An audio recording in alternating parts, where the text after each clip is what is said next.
Listo, chicos. ¿Qué más puedo decir del dorso?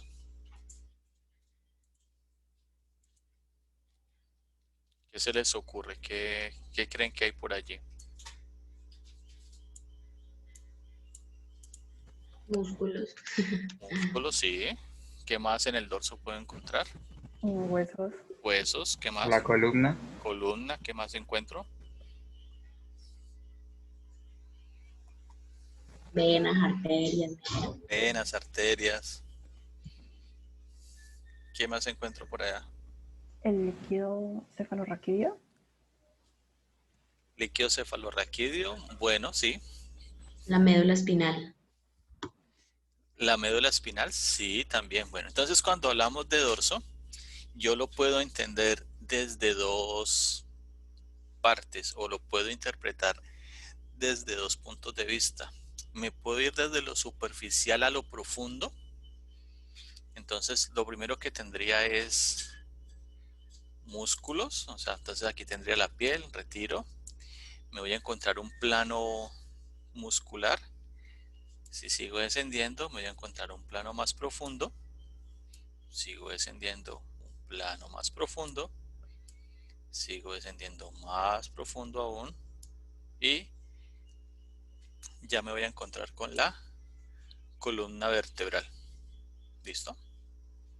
Entonces vamos a iniciar, vamos a hacerlo desde lo profundo hasta lo superficial.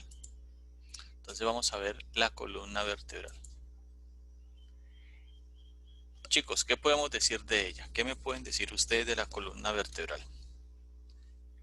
Que se divide en varias partes como las cervicales, torácicas, lumbares, sacras.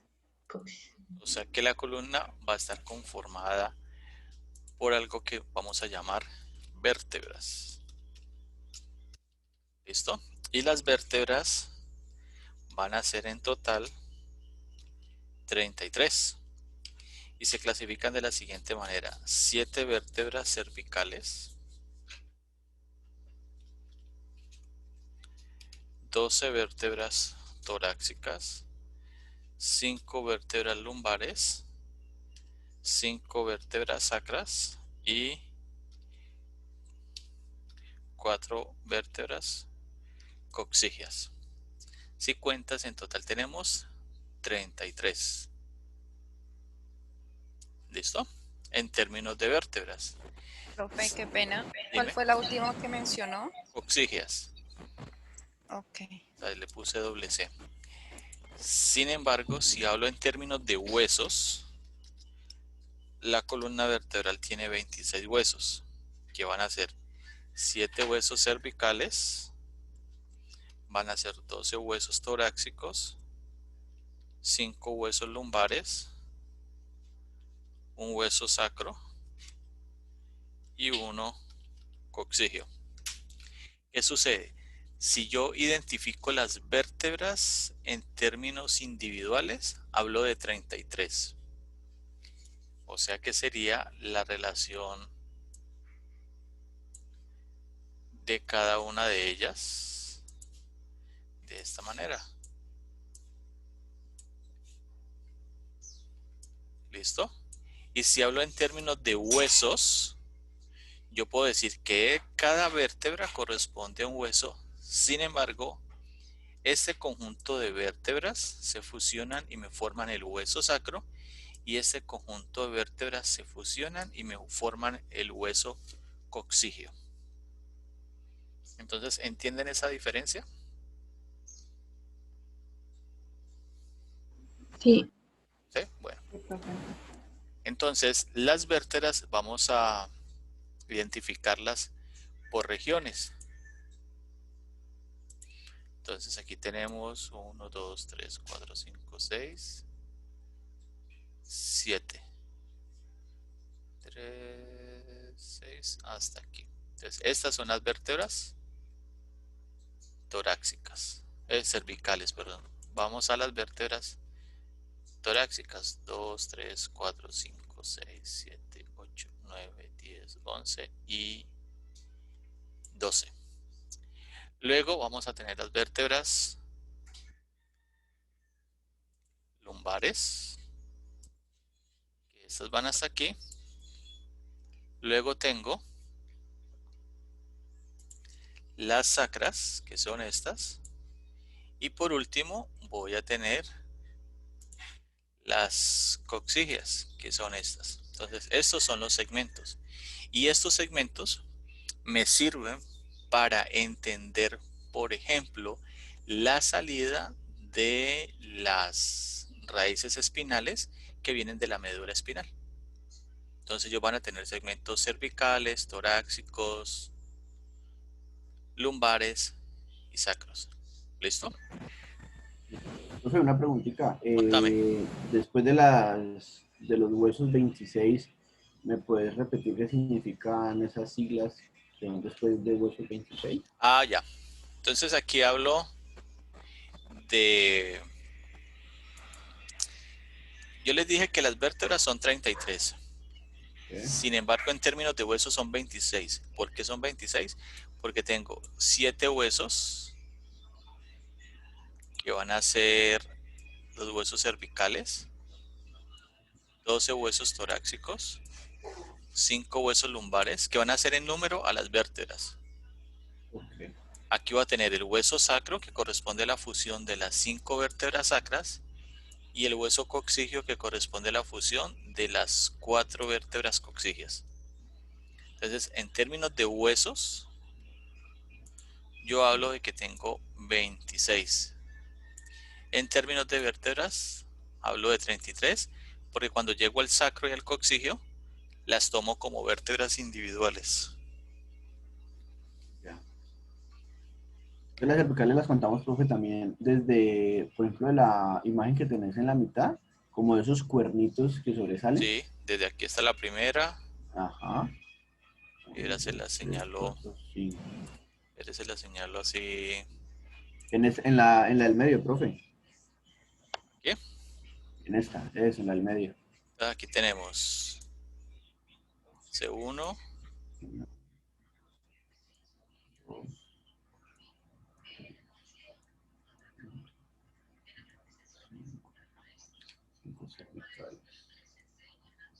7. ¿Listo? Sí, Y allí seguimos, las 12 torácicas y las lumbares y las sacras. Bueno, vale. la columna, como su nombre lo indica, es un eje. Entonces, si yo proyecto un eje sobre ella, entonces este va a ser una línea recta. En una vista posterior debería estar así, y en una vista anterior va a estar así, o sea, es una línea recta. La columna, sin embargo, va a presentar unas curvaturas, y esas curvaturas las debo entender desde dos conceptos: desde el concepto de la morfología y desde el concepto de la clínica. Entonces, desde el concepto de la morfología, yo voy a hablar de una curvatura primaria, que sería la curvatura torácica, y voy a hablar de una curvatura secundaria, que sería la curvatura lumbar. ¿Listo? Desde la morfología. Desde la clínica, yo voy a hablar que la curvatura primaria corresponde a una cifosis y la curvatura secundaria corresponde a una lordosis. Entonces, en la columna yo voy a tener 2 lordosis y voy a tener 2 cifosis. ¿Listo? Profe, en la Para los primera, ¿qué es lo que morfólogos, tiene? ¿cómo? En la primera, ¿cuál es que es? En la curvatura primaria. Esta es la curvatura primaria, que corresponde a la curvatura torácica. Y esta es la curvatura secundaria, que corresponde a la curvatura lumbar. Pero entonces yo voy a tener 2 curvaturas primarias, una torácica y una sacra, y 2 secundarias, una lumbar y una cervical. En clínica, yo hablo de una lordosis cervical y lumbar, y hablo de una cifosis torácica y sacra. ¿Comprenden esa diferencia, chicos? Sí, señor. Entonces, para un clínico, hablar de lordosis y cifosis es hablar de curvas normales. Para un morfólogo, hablar de cifosis y lordosis es hablar de curvas alteradas. Para un clínico, la alteración de estas curvas sería el aumento de la cifosis o de la lordosis, tendría el prefijo hiper. Entonces yo hablaría de hiper, que eso sería aumento, y hablaría de hipo, que sería disminución. Entonces yo hablaría de hipercifosis, hiperlordosis, aumento de la curvatura, y hablaría de hipocifosis o hipolordosis, que es disminución de la curvatura. Adicionalmente, si la columna se desvía lateralmente, pongámoslo de esta manera, si ella se desvía hacia un lado o hacia el otro, esa desviación corresponde a algo que se llama una escoliosis. ¿Listo? O sea que, ¿cuántas curvaturas o cuántas alteraciones podría tener la columna vertebral? 3. 4. Alteraciones como tal puedo tener hiper o hipo, y puedo tener una escoliosis. O sea, voy a tener básicamente 3.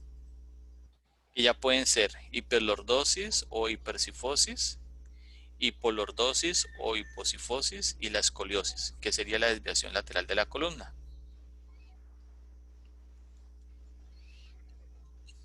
¿Listo, chicos? Bueno, entonces la columna vertebral va a tener unas vistas. Entonces, en su parte anterior,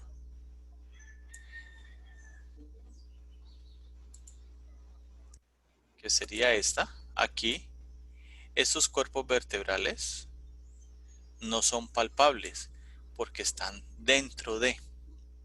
Lo que sí es palpable en el vivo son los procesos espinosos.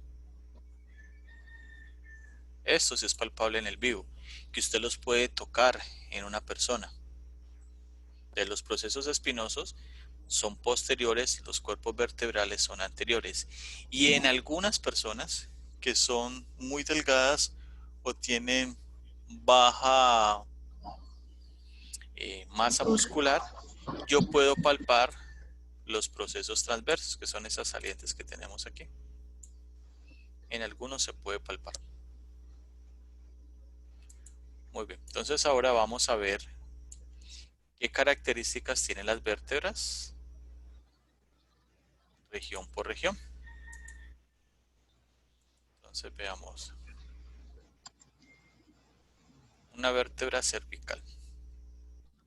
Todas las vértebras van a tener unas características, y eso es importante tenerlo en cuenta. Entonces, esta es una vértebra cervical, esta es una vista superior y esta es una vista lateral.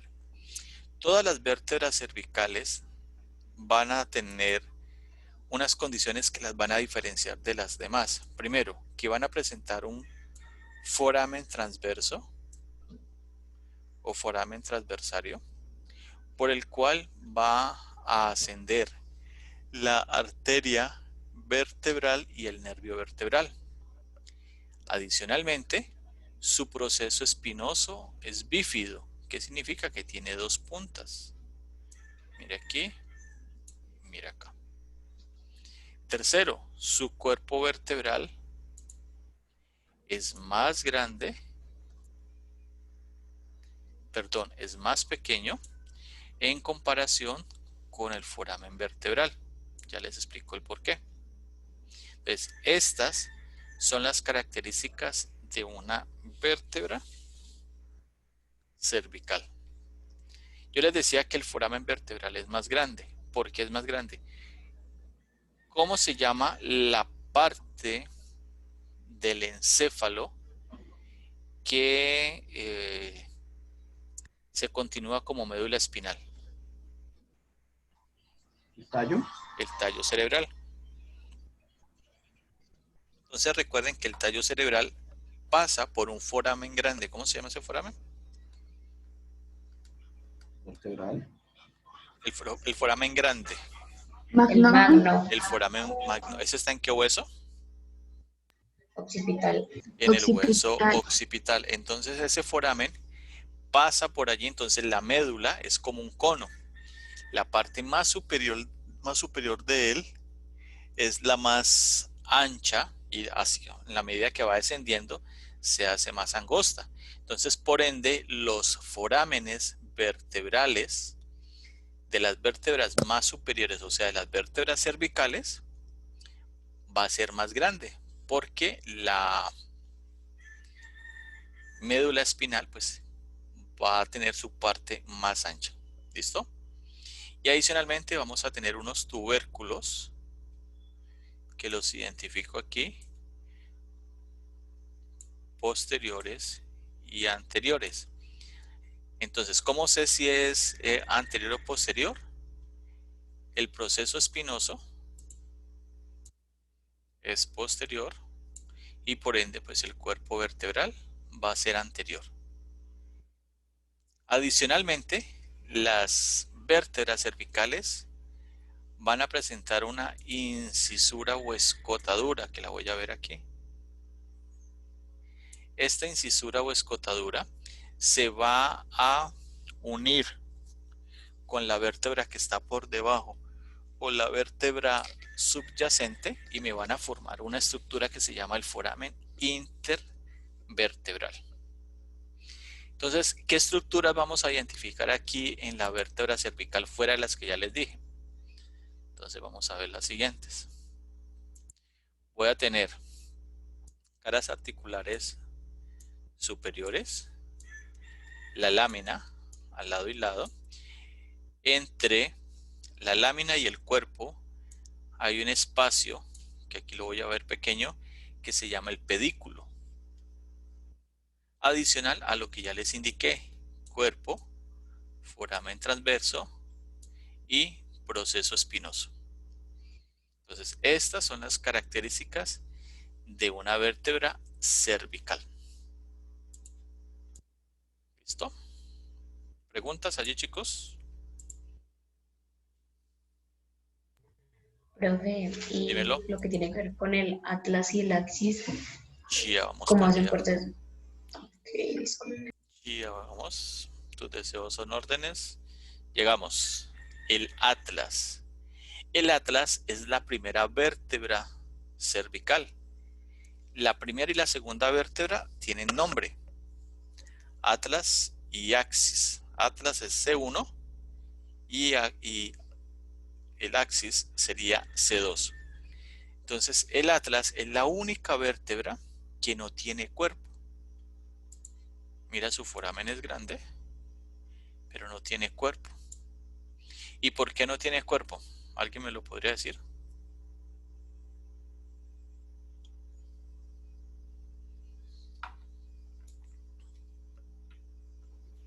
Porque el,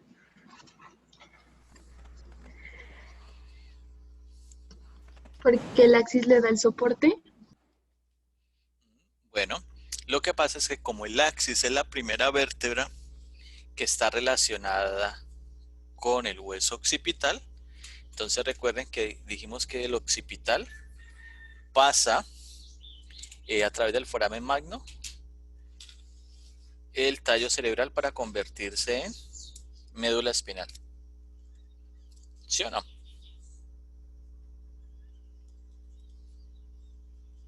Sí, señor. Entonces, ¿cómo pasa? Por eso, como es la parte más ancha, por eso no tiene cuerpo. O sea, cuerpo propio no tiene.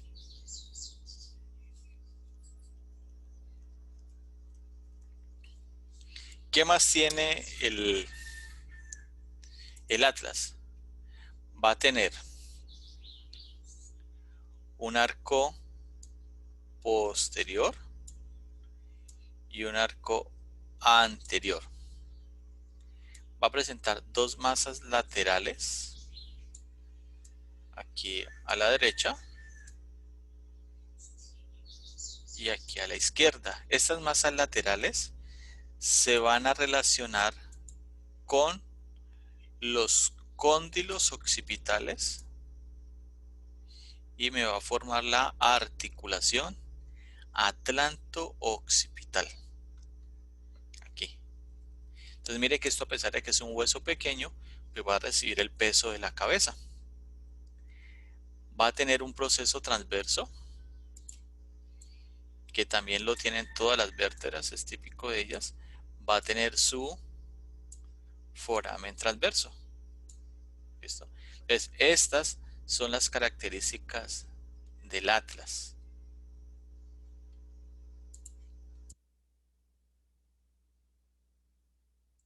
Listo, vamos a ver la siguiente. Sería el axis. Entonces el axis es la única vértebra que tiene una saliente en forma de diente que se llama el proceso u apófisis odontoides o diente del axis, que es este. Entonces este diente ingresa por el foramen vertebral del atlas y me va a formar una articulación que se denomina la atlantoaxial o la atlanto-odontoidea,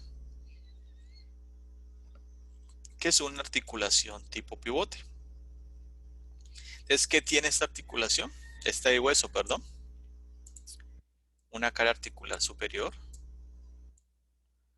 un foramen transverso, un proceso transverso, foramen vertebral, lámina y un proceso espinoso bífido. ¿Listo? Y acá pues esta parte inferior correspondería al cuerpo. Entonces, estas son las características de el axis o C2. Muy bien. Entonces ahora veamos las características de las vértebras torácicas. Entonces, ¿cuántas vértebras torácicas tenemos? 12. 12 vértebras. Estas vértebras, al igual que las vértebras cervicales, tienen unas condiciones que son propias y exclusivas de ellas. Por ejemplo, ¿cuáles son las características exclusivas de las vértebras cervicales?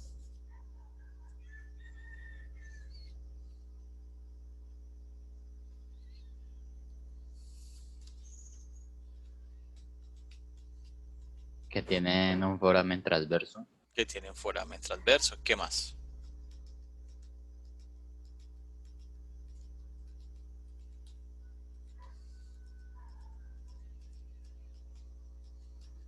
Que tienen procesos espinosos. Que tiene un proceso espinoso, todas lo tienen, pero las cervicales tienen un proceso espinoso bífido, o sea, tiene dos puntas, como la lengua de las serpientes. ¿Qué más? ¿Qué otra característica tiene?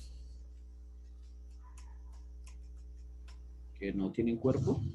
La primera no tiene cuerpo, pero su foramen vertebral es más grande en comparación al cuerpo vertebral. Entonces, esas digamos lo que son las tres características básicas de las vértebras cervicales. Entonces las vértebras torácicas también tienen características que son propias de ella, que no las vamos a encontrar en otras.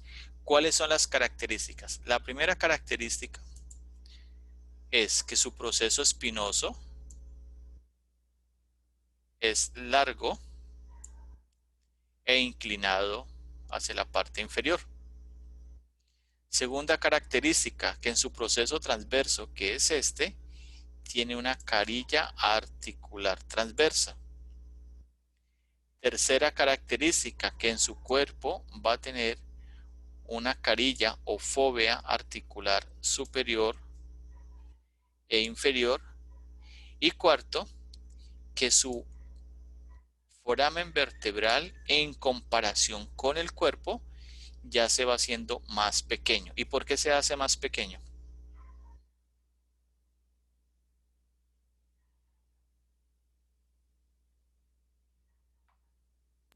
Usted dijo que tenía forma de cono, o sea, pues más grande se va volviendo más chiquitito. Claro, entonces entre más inferior descienda las vértebras o entre más inferiores sean ellas, la médula también va a ser más angosta y por eso tiene forma de cono. ¿Listo? ¿Qué características tiene ella que son similares a las demás vértebras? Entonces tiene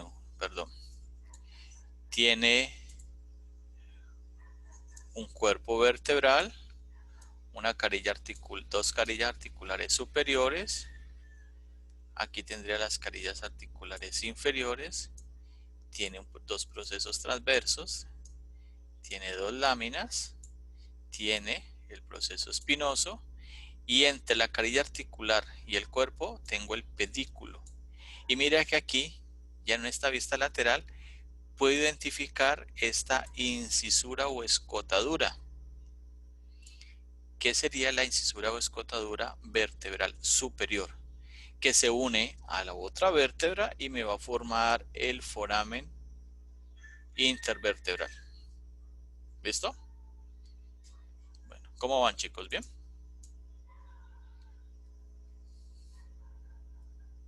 Sí, señor. Entonces ahora vamos con las vértebras lumbares. ¿Cuántas vértebras lumbares tenemos?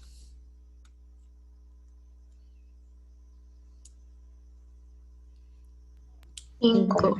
5. ¿Cuántas vértebras torácicas tenemos? 12. 12. 12. ¿Cuántas vértebras cervicales tenemos? 7. 7. 7. ¿Cuántas vértebras sacras? 5. ¿Cuántas coxígeas? 4. 4. Entonces aquí tenemos las vértebras lumbares. Las vértebras lumbares, al igual que las vértebras torácicas y cervicales, van a tener unas características que son propias de ellas. Primera característica, que su proceso espinoso es corto, ancho y horizontal. Segundo, que sus carillas articulares superiores se orientan medialmente. Tercero, que su cuerpo vertebral es mucho más grande en comparación al foramen vertebral. ¿Listo? Entonces, estas son las características. Pues aquí no las alcanzo a ver bien. Estos van a ser los procesos mamilares y aquí van a ser los procesos accesorios, procesos articulares mamilares y accesorios, que también son características de las vértebras lumbares. ¿Y por qué creen ustedes que el foramen vertebral es más pequeño?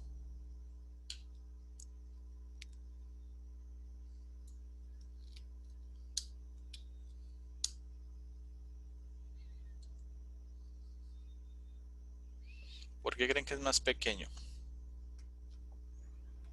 Porque el cuerpo se va haciendo más grande. Por... Bueno, entonces, ¿te acuerdas que hablamos que la médula tiene forma de cono? ¿Listo? Entonces, entre más inferior esté, más angosta es. Por eso el foramen vertebral es más pequeño. Las vértebras, la médula espinal, a la altura de L1 a L2, deja de ser médula espinal y se convierte cola de caballo o caudequina, de ahí hacia abajo. O sea que ya pierde su forma cónica y continúa de esa manera. ¿Listo? ¿Qué características entonces tiene la vértebra torácica normal? Entonces tiene un cuerpo, tiene un proceso transverso, carillas articulares superiores, proceso espinoso, lámina, pedículo, foramen vertebral. Y aquí aparece nuevamente la incisura o escotadura vertebral superior. Y esta saliente es el proceso articular inferior con su respectiva carilla. Y el cuerpo vertebral es más grande porque las vértebras lumbares son las que reciben el peso que viene de la cabeza y miembros superiores para luego ser desplazado hacia las estructuras que están laterales al sacro para llegar hacia los miembros inferiores. Bueno, entonces dejamos las vértebras lumbares y nos vamos a las vértebras. ¿Cuáles seguiría? Coxígeas. Antes. La sacra. Sacras. Las sacras y las coxígeas. Entonces ellas están fusionadas. Entonces vamos a tener dos caras. Una cara anterior que es lisa y una cara posterior que es rugosa. Entonces en su cara posterior vamos a identificar unas estructuras que se van a llamar las crestas. Pues pongámoslo aquí. Tengo esta primera cresta que se llama la cresta sacra media, que corresponde a la fusión de los procesos espinosos. Voy a tener la cresta sacra lateral, que corresponde a la fusión de los procesos transversos. Y voy a tener la cresta sacra intermedia, que corresponde a la fusión de las carillas articulares superiores e inferiores. En total, ¿cuántas crestas voy a tener? 5. 3. Tengo 5 crestas. Una media, 2 intermedias y 2 laterales. ¿Listo? Bueno. Hacia la parte inferior voy a tener los cuernos del sacro. Me van a delimitar medialmente un espacio que se llama el hiato del sacro, y en su cara posterior como en su cara anterior voy a tener unos forámenes, que se llaman los forámenes sacros, que por su cara anterior van a ser forámenes sacros pélvicos y por su cara posterior sus forámenes sacros dorsales. Hacia la parte lateral, el sacro va a tener el ala al lado y lado y va a presentar una cara que se llama la cara auricular, que es esta, que tiene como forma de oreja. Y esta cara auricular se va a unir a un hueso que vamos a ver más adelante de miembros inferiores, que se llama el hueso coxal. En la parte superior voy a tener las carillas articulares superiores, que recuerden que hemos dicho que se orientan hacia la parte medial.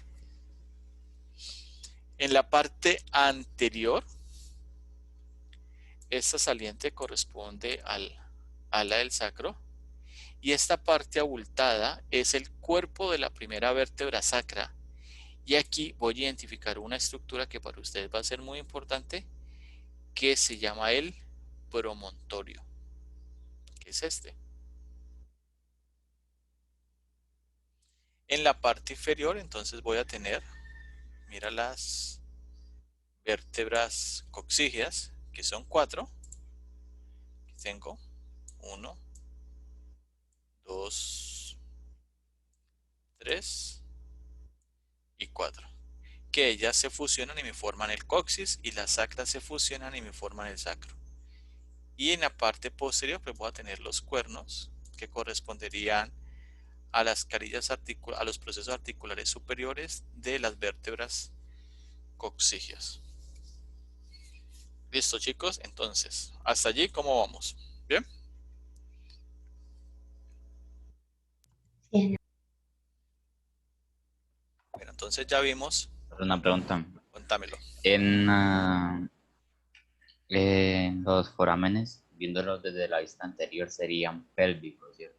Sí, señor. Pero viéndolos desde la vista posterior, ¿cómo se le llamaría? Serían dorsales, porque esta cara sería la cara anterior o pélvica, esta sería la cara posterior o glútea.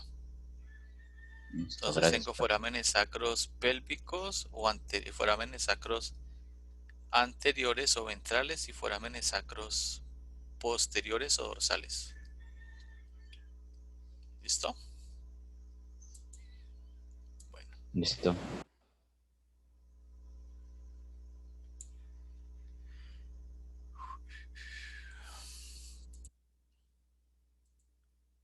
yo les muestro aquí una cosa. ¿Ustedes alcanzan a identificar estos forámenes?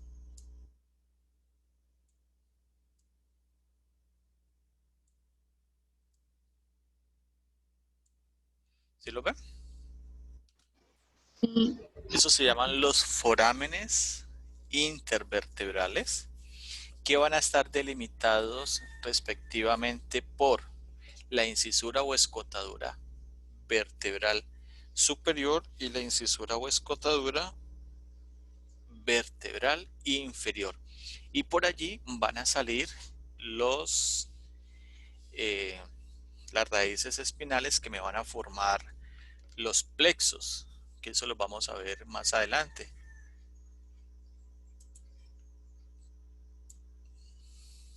Bueno, chicos,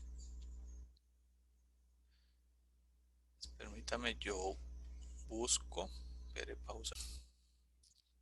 Recuerden que las vértebras tienen unos forámenes que están posterior a los cuerpos vertebrales. ¿Cómo se llaman esos forámenes? intervertebrales. No, los forámenes que están posteriores a los cuerpos vertebrales. Se llama el foramen vertebral.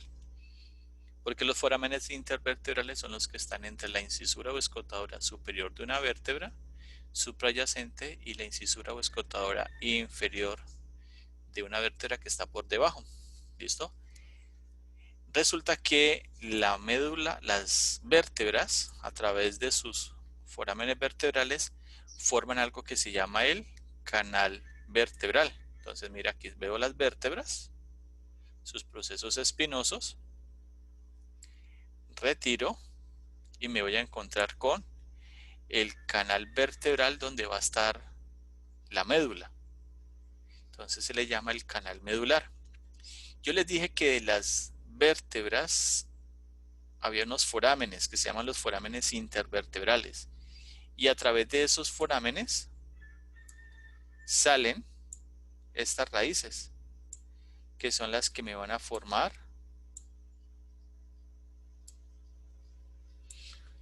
unos plexos. Entonces por allí salen. Y la médula espinal, si la vemos aquí,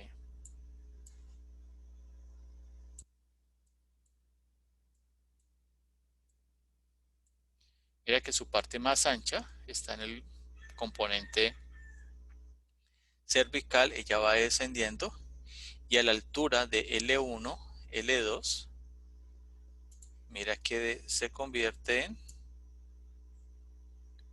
cola de caballo. Entonces sigue, es pequeñita. Y ya va, pues aquí voy a tener una estructura que se llama el cono medular y ya desciende y ya voy a tener unos nervios delgaditos, que son una especie de filetes. Les voy a mostrar entre cuerpo y cuerpo, perdón. Permítame, yo veo aquí. Profe, una pregunta. Contámelo. O sea que cuando se pone una raquidia, ellos llegan ahí al canal, a la cola de caballo. Ellos entran, recordad que la médula espinal es una prolongación del tallo cerebral y el tallo cerebral, como hace parte del encéfalo, va a estar cubierto por unas membranas. ¿Cómo se llaman esas?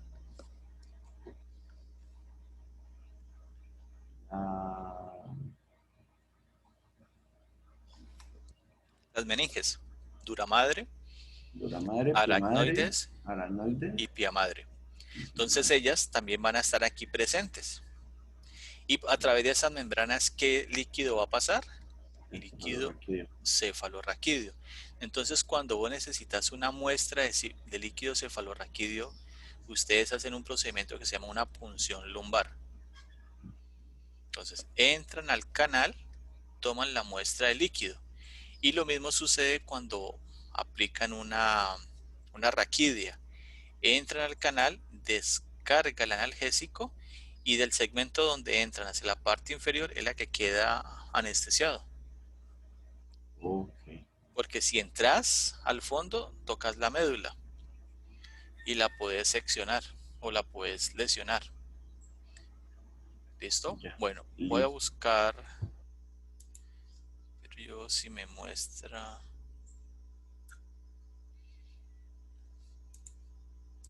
Pero yo veo.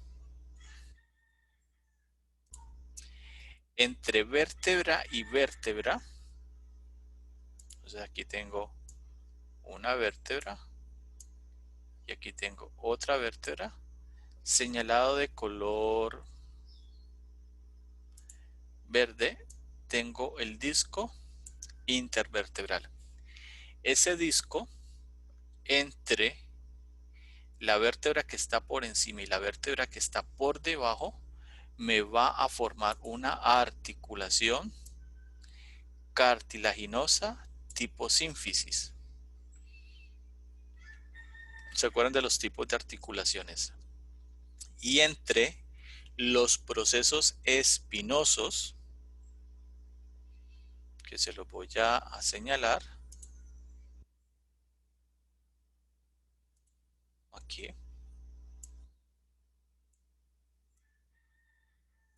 Y acá va a haber un ligamento que me va a formar una articulación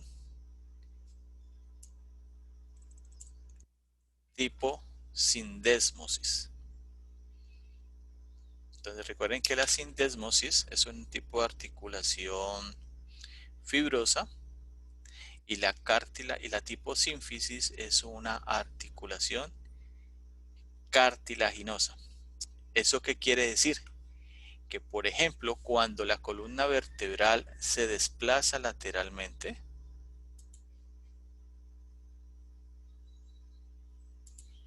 se inclina lateralmente, este cuerpo se puede protruir, se puede hacer lateral y al hacerse lateral, mira la relación que hay del foramen intervertebral con el disco. Entonces, cuando sale el disco, puede tocar el nervio que sale por el foramen intervertebral y a eso le llamamos una hernia de núcleo pulposo, una HNP.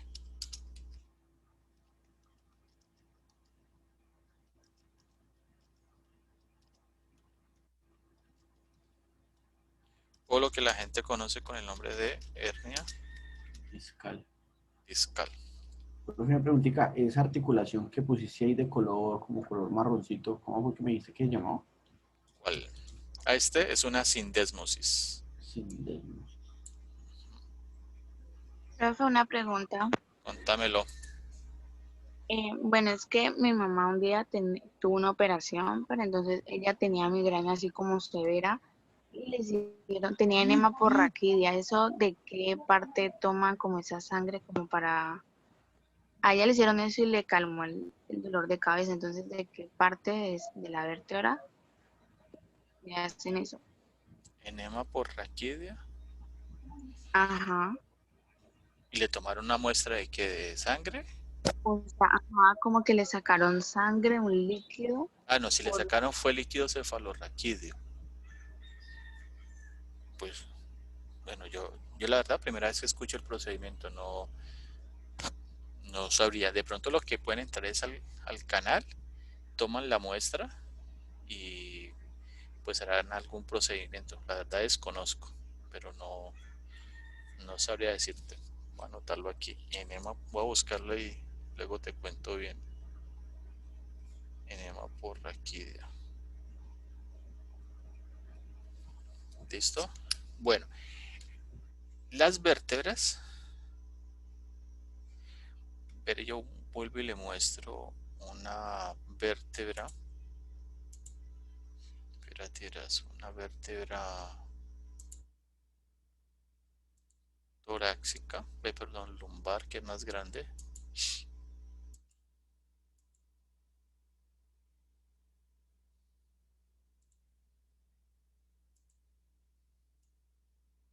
Resulta que en el cuerpo vertebral, aquí, hacia la periferia, voy a tener una estructura que se llama el anillo pulposo, el anillo fibroso, perdón, que es esto. ¿Listo? Y en medio voy a tener el núcleo pulposo, que sería esto.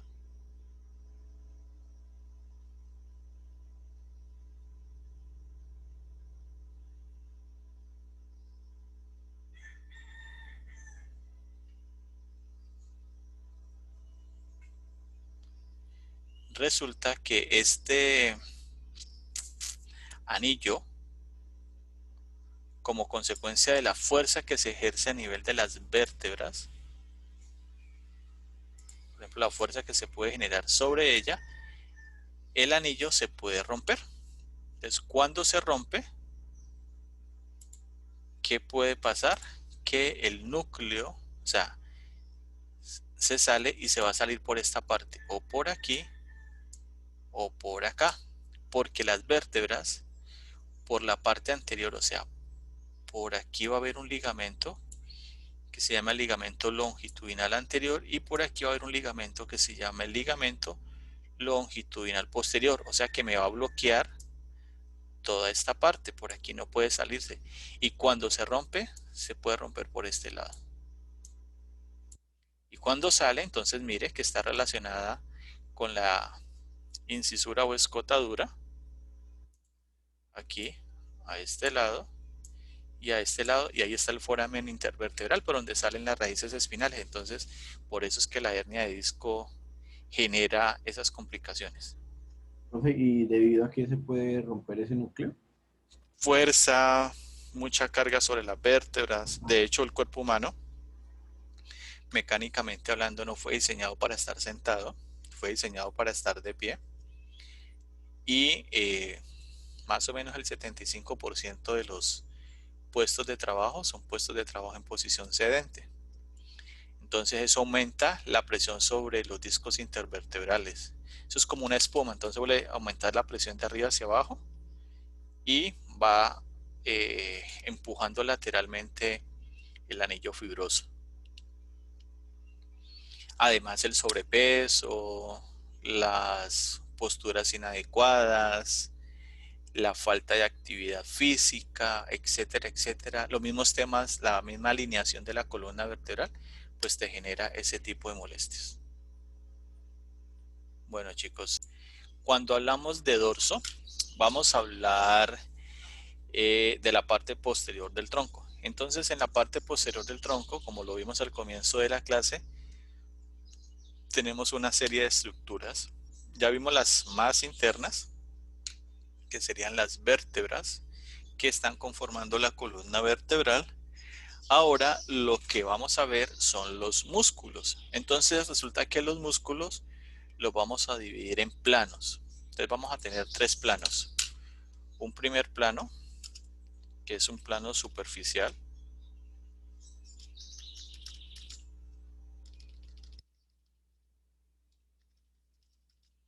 Vamos a tener un segundo plano, que es un plano intermedio. Y vamos a tener un tercer plano, que es un plano profundo. ¿Listo? Bueno, entonces en el primer plano, que es el plano superficial, vamos a tener 2 músculos. Este, que se llama el músculo trapecio, y este músculo que se llama el latísimo del dorso, o en algunos textos lo denominan dorsal ancho. ¿Listo? El latísimo del dorso o dorsal ancho.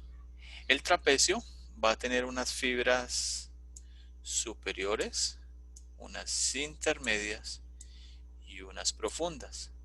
El latísimo del dorso se origina en una fascia que se llama la toracolumbar, que es esta, y va a compartir origen con el trapecio. Mira las fibras del trapecio en su parte inferior que llegan acá. ¿Listo? Entonces, el trapecio va a estar inervado por el nervio accesorio, que es el 11º par craneal, y el latísimo del dorso va a estar inervado por un nervio que se llama el tóraco-dorsal, que viene de el plexo braquial. ¿Listo? Entonces el latísimo del dorso se inserta en la cara anterior del húmero, y el trapecio va a tener una inserción a nivel de la clavícula, lo cual va a permitir hacer diferentes movimientos. Su porción superior me eleva los hombros, o sea que me hace este movimiento. Su porción media me permite que las escápulas se acerquen medialmente, o sea, es un retractor de la escápula.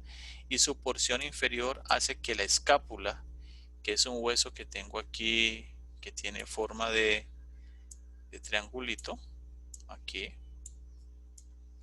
este hueso haga una rotación inferior. ¿Listo? El latísimo del dorso, como se inserta aquí en el húmero, actúa sobre la articulación del hombro y se le considera el músculo extensor del hombro, y también se le llama el iniciador de braceo. O sea que cuando nadamos, por ejemplo estilo libre, llevamos el brazo hacia atrás, y eso a la altura del hombro es un movimiento de extensión. Entonces ahí tengo los 2 primeros músculos del plano superficial. Listo. Ahora vamos a los músculos del plano intermedio. Entonces retiro aquí. Listo. Entonces los músculos del plano intermedio van a tener una geometría diferente, una geometría variada.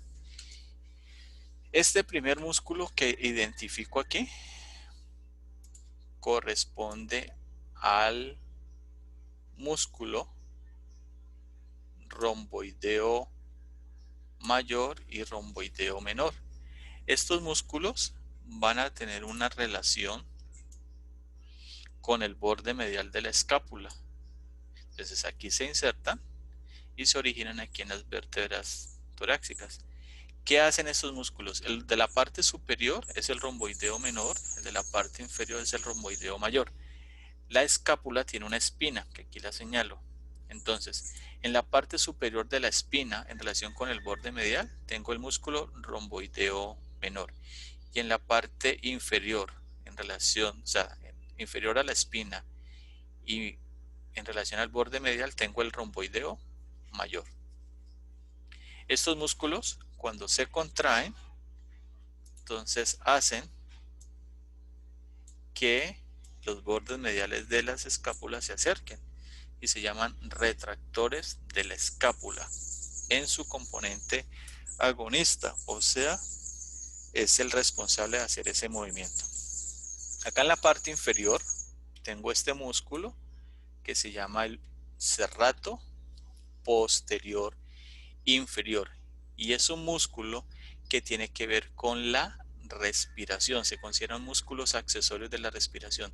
Si yo tengo un serrato posterior inferior, pues voy a tener un serrato posterior superior.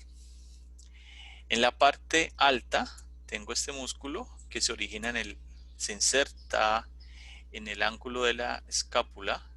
Se llama el elevador de la escápula, o sea que este músculo permite elevar los hombros, y este músculo que veo acá corresponde a el esplenio de cabeza, que es de la parte superior, y aquí inferior a él, el esplenio del cuello.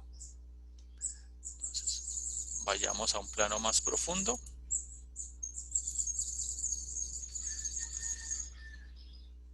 Listo. Entonces, aquí voy a tener este músculo que señalo acá, corresponde al serrato posterior superior, que es el compañero ese que es el serrato posterior inferior. Entonces borro aquí y me voy a un plano más profundo. Listo. Entonces en este plano profundo ya me voy a encontrar con un paquete muscular que se va a llamar, lo voy a señalar desde aquí hasta acá. Todo este paquete muscular que asciende hasta esta distancia corresponde al músculo erector de la espina. Todo eso. O sea, él viene desde acá abajo. Se llama el erector. Listo, desde aquí hasta acá arriba. Erector de la espina. Este músculo va a estar conformado a su vez por dos pares de músculos que van a ir de lateral a medial. Entonces vamos a ponerlos en color diferente. Este que señalo aquí de color azul, que lo tengo a este lado, perdón. Este y este corresponden a los músculos iliocostales, que va a tener una porción lumbar, una porción torácica y una porción cervical. ¿Listo? El iliocostal. Luego voy a tener un músculo que va a ser medial a él, que se va a llamar el longuísimo. Entonces el longuísimo es este, que va a tener una porción torácica, una porción cervical y una porción de cabeza. Y el siguiente músculo que voy a señalar, borro aquí, se va a llamar el músculo espinal, que va a tener, al igual que el longuísimo, una porción torácica, una porción cervical y una porción de cabeza. Entonces, esos son los músculos que yo voy a tener que hacen parte del erector de la espina. ¿Qué función cumplen esos músculos? Mantener la posición erguida de la columna, o sea, la posición erecta de ella. ¿Cómo vamos allí, chicos? Bien, profe. Bueno, entonces, si yo retiro estos músculos, me voy a ir a un plano mucho más profundo.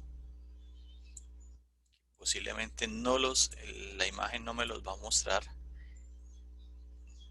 Es un plano que está profundo a estos músculos. Esos músculos que son profundos se van a llamar los músculos multífidos. ¿Listo? Y los multífidos, perdón, los músculos como tal se llaman los transverso espinales. Los transversos espinales se van a dividir en tres, que van a ser multífidos, otros que se llaman rotadores breves y otros que se van a llamar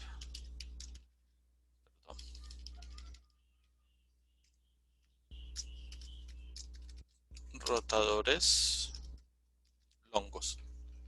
¿Listo? Estos músculos van a tener una característica, es que ellos se van a originar en un proceso transverso, entonces vamos a ponerle PT, proceso transverso, y se van a insertar en un proceso espinoso por encima de su origen. ¿Listo? Entonces aquí vamos PT, PE, PT, PE. ¿Listo? Entonces, los primeros se llaman multífidos y estos músculos se van a originar en un proceso, coloquémoslo aquí, en un proceso transverso de una vértebra y se inserta en un proceso espinoso por encima de ella. O sea que van a ser 1 a 1. O sea, de un proceso transverso a un proceso espinoso.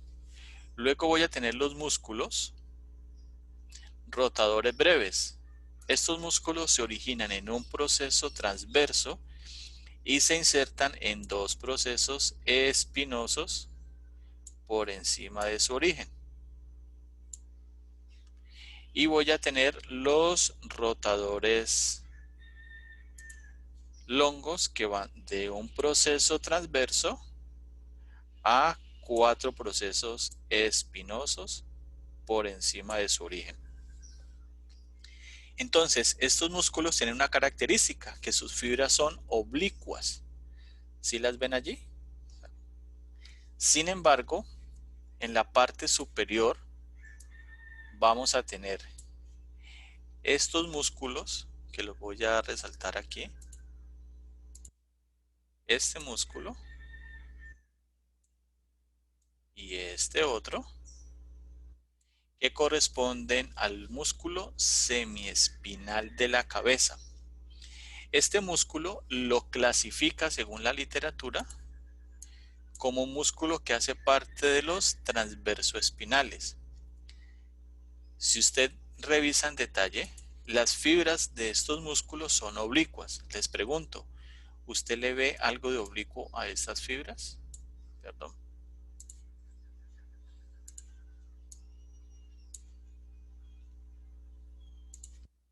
¿Usted le ve algo de oblicuo a esto?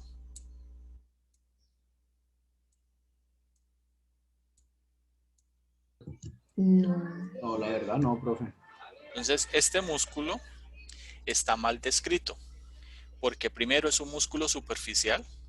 Mira que por de él estaría el esplenio de la cabeza aquí y el trapecio. El trapecio aquí, esplenio de la cabeza. Y segundo, no es profundo. Y tercero, sus fibras no son oblicuas. No son así. Entonces, este músculo dentro de la literatura está mal descrito. Yo hace un tiempo hice un trabajo con ese músculo y hicimos unas pruebas y ya. Y demostramos de que no es así. De hecho, este músculo, la literatura lo describe como un rotador contralateral. ¿Qué significa? Que si yo contraigo los músculos del lado derecho, voy a rotar hacia el lado izquierdo. O sea, voy a hacer este movimiento. Pero no, cuando se contrae este músculo, roto hacia este lado. O sea que es un rotador homolateral.